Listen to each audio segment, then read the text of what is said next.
Asalaamaaleykum maa ngi remercier tous les chefs de parti ici présents di remercier ces personnalités politiques qui ont également fait le déplacement di sant mouvement yëpp yi nga xam ne ñoom la ñu àndal ci liggéey bii nga xam ne dara ñoruñu ci lu mooy taxawu ak liggéey ngir Sénégal ma leen di remercier bu baax parce que ginnaaw bi ñu ma joxe mandat j'ai rencontré le président monsieur le maire Khalifa Sall échangé nañu waxtaan nañu ñu yónnee ma charte bi may fàttali ne charte bi coalition bi amul tur on a échangé ma ne ko ñun coalition gëm sa bopp ñu ngi lay sant ci loxo bi nga ñu tàllal coalition gëm sa bopp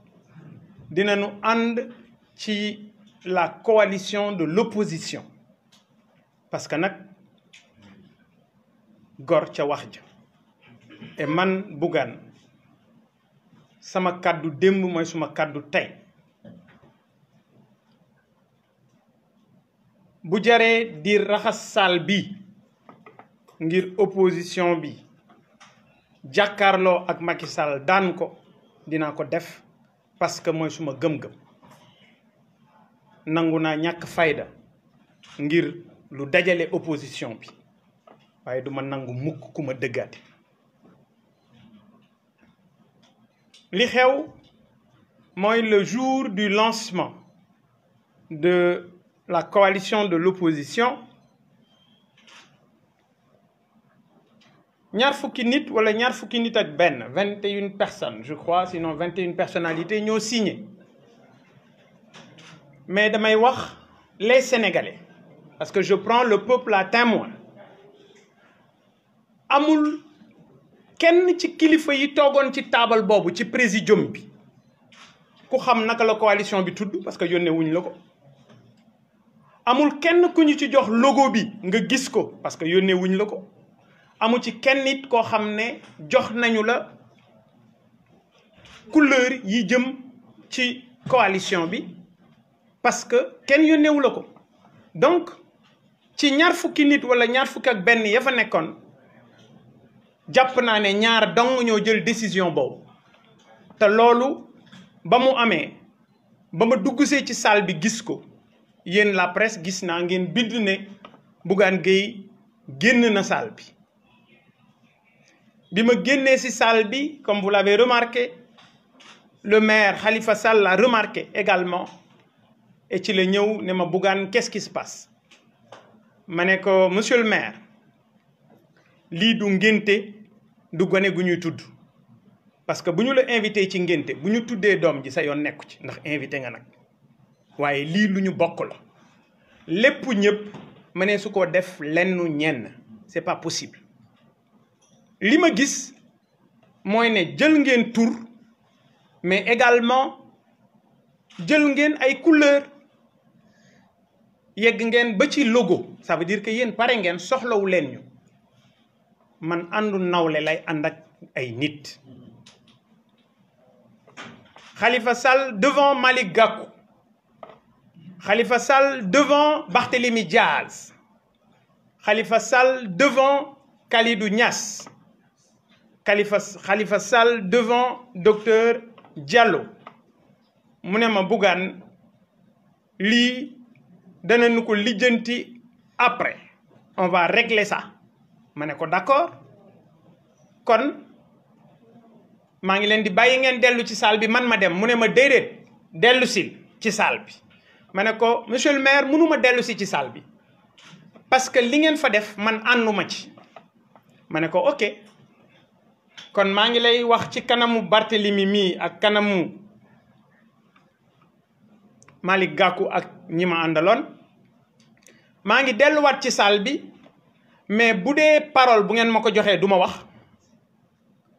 bu dee signer bu may signer je vais signer sous réserve. Alors grande a été ma surprise aujourd'hui en réunion quand Khalifa Sall me rétorque Bougane signer ak réserve amul da ngay signer yaa ngi ci biir wa ilaa signé wuloo ma jàpp ne xëy na sëtam la doon waxal parce que signature sous réserve bu amatul xaw ma lan moo am ci réew mi may xamal rek askan wi ne leen lenn dong moo ma yitteel man Bougane Gueye bu ma xëyee ci lay dox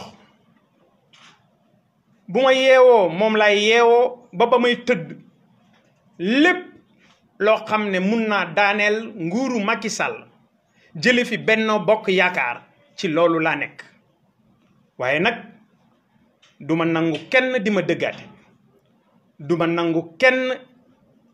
di ma foowe parce que mun na maa tuuti mun naa nekk xale mais du ma nangu ku ma yàpp. Durant la rencontre de ce matin moom Khalifa Sall parce que moom laay wax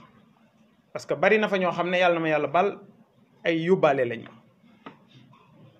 ku ñuy diri nag sañ naa bañ a taamu fañ koy jaarale mais man bokkuma ci ñi ñuy diri ñii ma àndal ay gor lañ. Khalifa Sall m'a intimé l'ordre. Bougane, il faut retirer tes réserves. Manako, monsieur le maire, du ma retirer réserve bi parce que dama am ay nit ñu ma nawloo jox ma seen kàddu ma wax fi li ma xalaat mu nekk réserve kon explication yii nga ma jox man damay delluwaat ca ñoom mooy la grande coalition gëm sa bopp wax leen li nga ma wax. Alors li ñu ma wax lenn la couleur yi dafa bari waaye parti yëpp booy xool verte moom mooy seen couleur. ma ne ko verte rek amu fa vert la weex la ak rouge mu ne ma du rouge rose la ma ne ko du rose magenta la. Pour parler un langage parce que lu ma xam la c'est quand même mon domaine ma ne ko mage la magenta la parce que composante boobu moom la ñu jël boo ko tiré boo raté rouge nga jëm et je sais que c'est fait à dessein moom Khalifa Sall mu ne du ñu continuer di discuter ci loolu kon Bougane jàppal ne mësuloo signé ma ne ko kon jàppal ne mësuma signé les discussions ku ne joxe na fa xalaatam mais on se rend compte que c'était des choses figées parce que nit ñi wala ñenn ñi préparé woon nañu leen pour loolu man nag comme duma politicien professionnel comme ñoom man waajuma wàccaalewu ma waajuma lenn parce que jàpp naa ne ay gor ak ay nit ñoo xam ne ay nawle lañu ñoom laa am leen parce que benn combat dong moo war a nekk suñu kanam naka la ñu mun a def ba jële fi Macky Sall ñi mu àndal ak coalition mais nag la ma waxoon tey laa koy waxaat jàpp naa ne coalition moo koy gagné waaye coalition bu fekkee ne da ko war a gagné dafay ànd ak ay nit ñoo xam ne dañuy yaatu dënn parce que boo nanguwul bàyyi bëgg a jël lépp yëf bi du sotti et am na ku ma ko wax ci kilifa yi sànq ku bàyyiwul sa xalaat ci couleur ak logo bu ñu yeggee ci investiture du la bàyyi lenn comme nag ñun réew mii dañu fay liggéey tey gëm sa bopp est devenu une réalité politique mënoo tudd ñaari opposant ci réew mii ñu sonal Macky Sall te boole woo ci Bougane Gueye tëdduma nelawuma maa ngi tibb tànk maa ngi xolli bopp lu nekk danaa ko def benn objectif dong laa am que Macky Sall et ses sbires dégagent loolu nag dañu soxla ay nit ñoo xam ne ay démocrate lañ c'est dommage bi ma ñëwee waxtaan ak waa grande coalition gëm sa bopp ñoom ñëpp ils sont unanimes comme ñoom def nañu communiqué ne Bougane na tirer conséquence bi soit day génn soit day dindi réserve am wala mu retirer signature am waay am yàlla ñàkk yàlla nañu jàpp ne à partir de ce moment gëm sa bopp la grande coalition gëm sa bopp bokkatul ci coalition bu opposition boobu waaye nag ñu ngi tàllal suñu loxo ñëpp yor nañu suñuy wagg bu ñu ca desee ñun it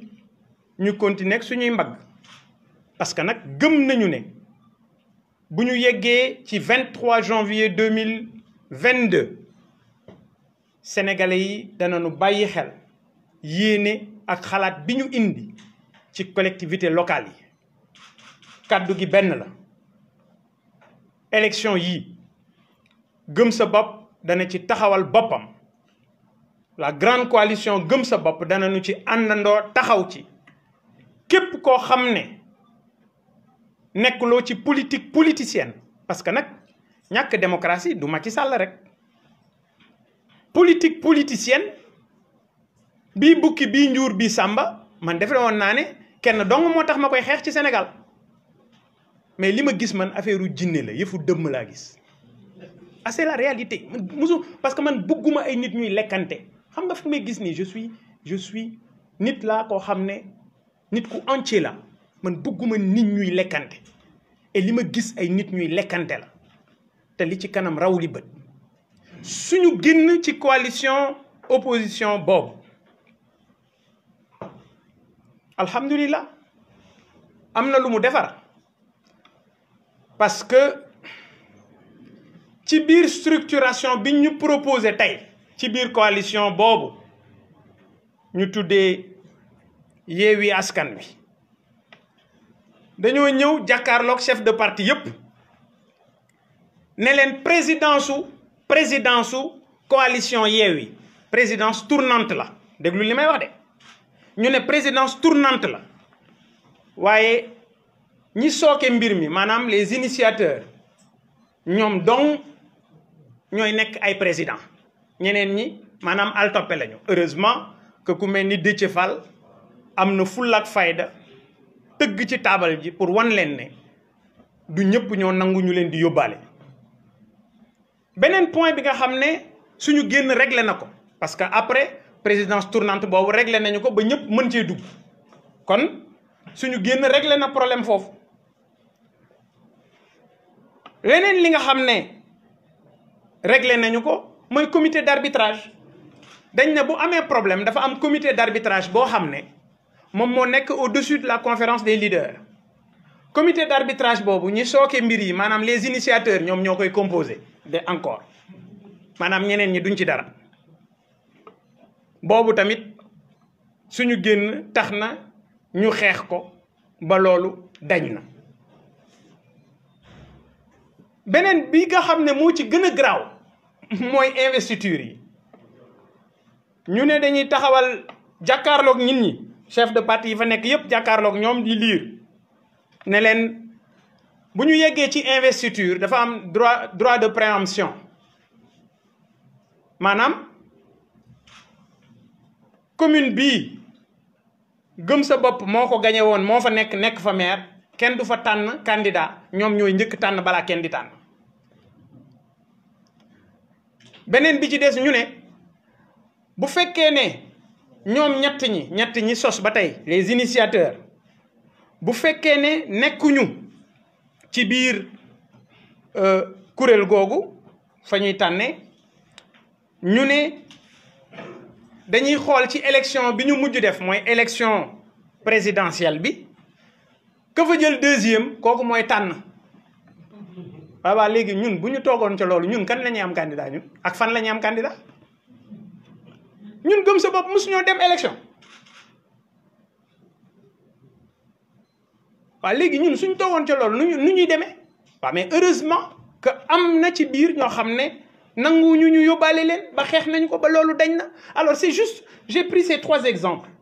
pour que nit ñi comprendre li may xeex xeexu principe la damay sàkku démocratie ci Sénégal kon du ma nangu ku ma tënk du ma nangu ku ñu jaarloo ci yoon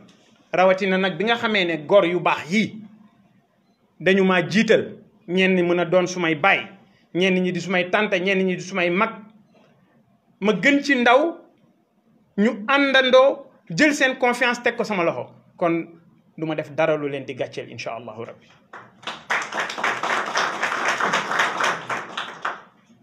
jàpp nañu ne daal élection yii ñu jëm incha allah danañu dem ñun ci bannière la grande coalition gëm sa bopp teewul nag tàllal nañu suñu loxo ñëpp képp koo xam ne jàpp nga ne liggéey pour Sénégal moo la ñor xeex li fi politiciens yu APR yi ak yu Benno yi di def ci Sénégal ñëwal tàllal nañ la suñu loxo yaa xam mouvement nga yaa xam association de quartier nga yaa xam ASC nga képp ku jóg bëgg soppi li nekk ci goxam képp ku jóg bëgg bokk ci élection yii jàpp leen ne la grande coalition gëm sa bopp tàllal na leen loxo pour ñu àndandoo liggéeyandoo changer li fi nekk. Si vous n'avez pas d'autres questions.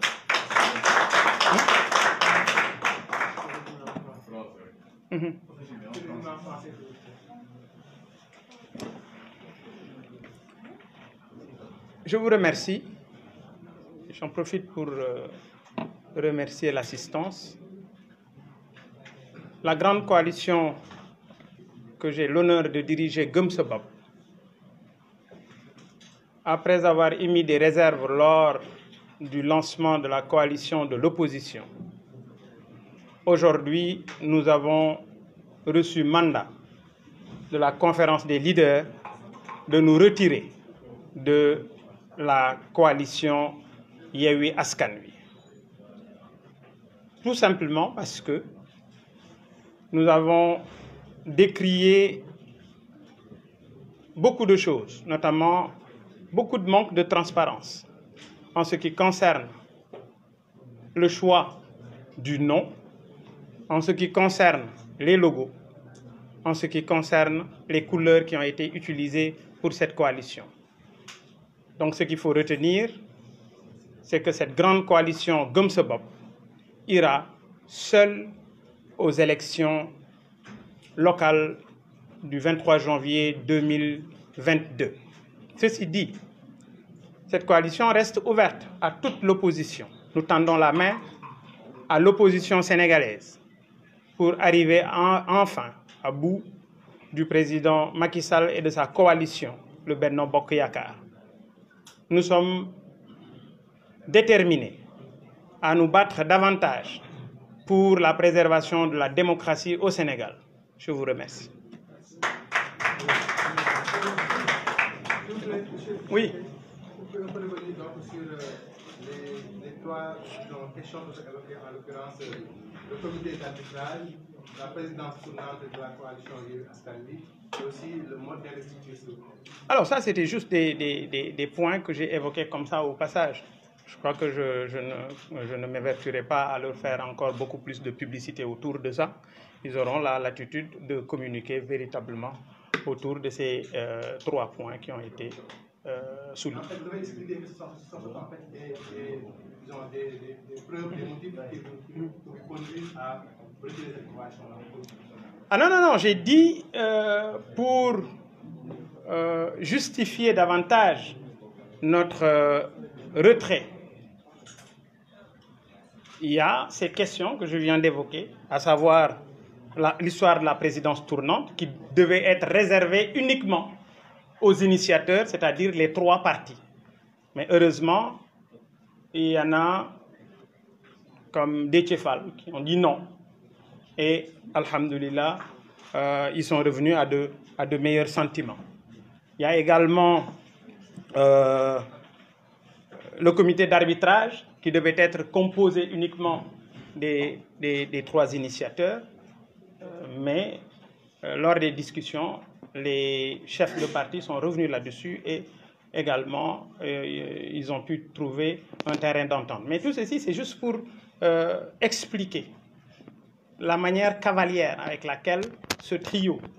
a travaillé dans cette coalition pour mettre de côté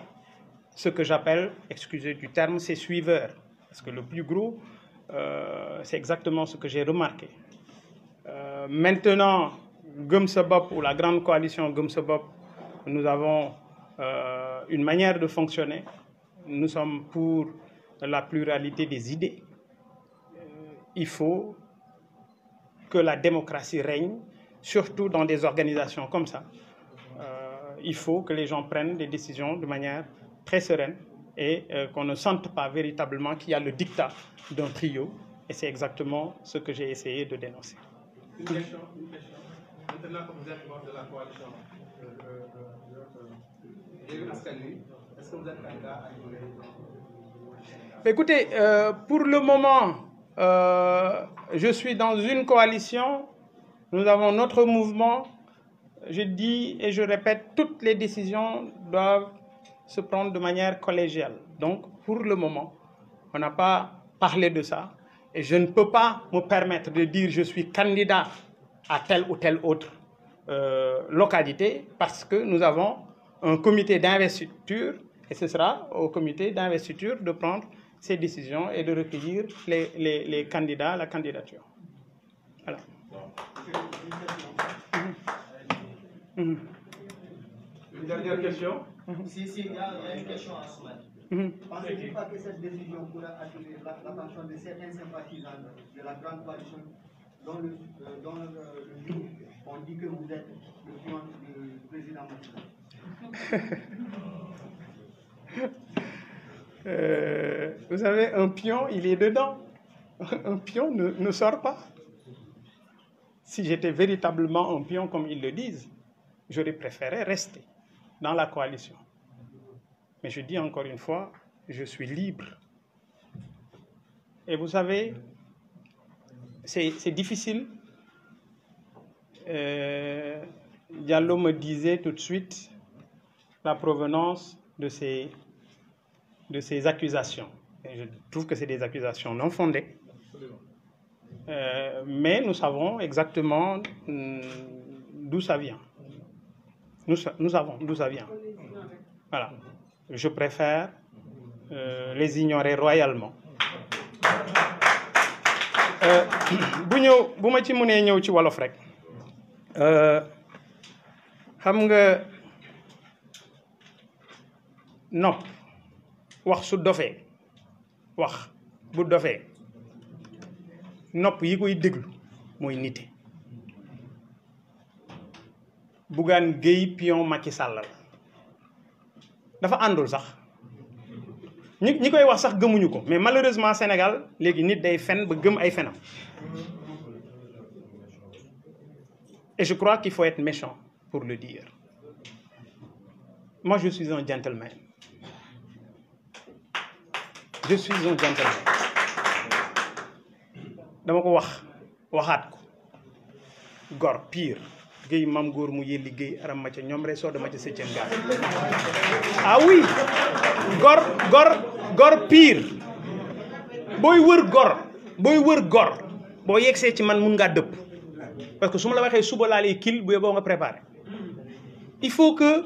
nit ñi bàyyi soxor ñiy wax Bougane pion Macky la mais jox ma yow ci sa bopp ban acte la posé bu tax nit mën a wax loolu. Du sama jëf, du sama doxalin, du sama démarche, du ñàkk fayda gu ma wane, du sama wax te du ñii ma àndalit kenn ku ci jëf ju demee noonu waaye ñiy wax loolu nag xam nañu ko. Sa noon bu lay sëlëm doo set. man Bougane Gueye booy lim ñaari opposant yu Macky Sall tey ci réew mi doo lim ñaar génne woo ma ci te génne ma ci mënut nekk lépp lu ma war a def maa ngi koy def lépp lu ma war a taxawee maa ngi koy taxawee tey ñoom opposition bi yëpp laa wax nag boo leen boolee ñoom ñëpp ñi ci opposition bi yëpp ku ci nekk liñ ko teg ci fitna ak li mu ñàkk ci xaalis man li ma ñàkk moo ko ëpp et puis nag nañu waxante dëgg bu ñu waxantee dëgg suñu borom sax dafay wax ne maa ngi wax ak borom xel yi ulil albaab borom xel yi laay waxal man Bougane féete woon ak Macky Sall moo gën a yomb ci man dinaa taxaw heure bi di wax ak yéen fii moi je suis propriétaire d'un groupe de presse depuis 2008 est-ce que da ngeen ma mës a dégg kañ ngeen ma commencé dégg 2018 lañ ma commencé dégg 2019 ba fi may wax ak yow nii amatuma compte bancaire sama compte yëpp tëj nañ ko musuma koo wax waaye kon man ñàkk naa fayda man dinaa ñàkk fayda ànd ak nit muy tëj samay compte dinaa ànd ak nit ñàkk fayda muy tëj suma télé yéen médias yi wax leen ma ban média moo ci gën a virulent des médias wax leen ma ko vous êtes des journalistes man dinaa yor suma groupe de presse di jàppale nit ba pare ñu ko fay saaga waaye ñàkkew ma fayda noonu nag yéen tamit nag yéen ñii yéen a ma gën a xam yéen journalistes yi am naa fulla ak fayda joo xam ne bu ma jógoon di jàppale nit dama koy jàppale ku nekk teg ci bëtam mais dama leen wax encore une fois lenn dong moo ma yitteel Sénégal moo ma yitteel man Bougane xeexuma pour suma njaboot man Bougane xeexuma pour sumay soxna man Bougane xeexuma pour kenn ku may yéen seen njaboot gii li ma bëgg mooy Sénégal nit ku nekk bu xiifee lekk bu feebaree faju ñaqam mën koo jariñ li ñu indi ci Sénégal mooy xaalis doo ko lijjantiwul xaalis kenn du ko liggéey dañ koy lijjanti man dama gëm fighting xaalis dañ koy liggéey kenn du ko lijjanti te ba ñu indee lijjanti xaalis ci Sénégal ba léegi la Sénégal toskore nit day liggéey di torox nit di ñaq di walaakaana nit di njublang di mos ñuy jàkkaarloog moom loolu laa bëgg mu dañ Sénégal te li koy dindi mooy xeex corruption li koy dindi mooy fexe ba cherté de la vie bii ñu jàkkaarlool ñu dindi ko fi nañuy wax nit ñi lu am solo nañuy wax nit ñi fulla ak fayda waaye waxu ay Bougane pion wu Macky la loolu ñiy kàcc mën nañ cee continuer bu fekkee ne dañoo yaakaar ne man maa mun a tax ñoom ñi ñuy waxal wala ñi leen tax a jóg mun naa fànq seen wërsëg wala seen muur man doxew ma noonu man Bougane Gueye dama jàpp ne képp koo xam ne war naa mun a soppi Sénégal faw ñu taxaw jàppaloo liggéeyandoo pour lii fi ne te ñu xam ne lii fi ne jafe-jafe askan wi la xam ne kii fi nekk muy Macky Sall li mu teg askan wi dañ ko war a teggi kenn du ko teggi lu may gor yu baax yi la solution l'alternative c'est la grande coalition Gëm Sa Bopp je vous remercie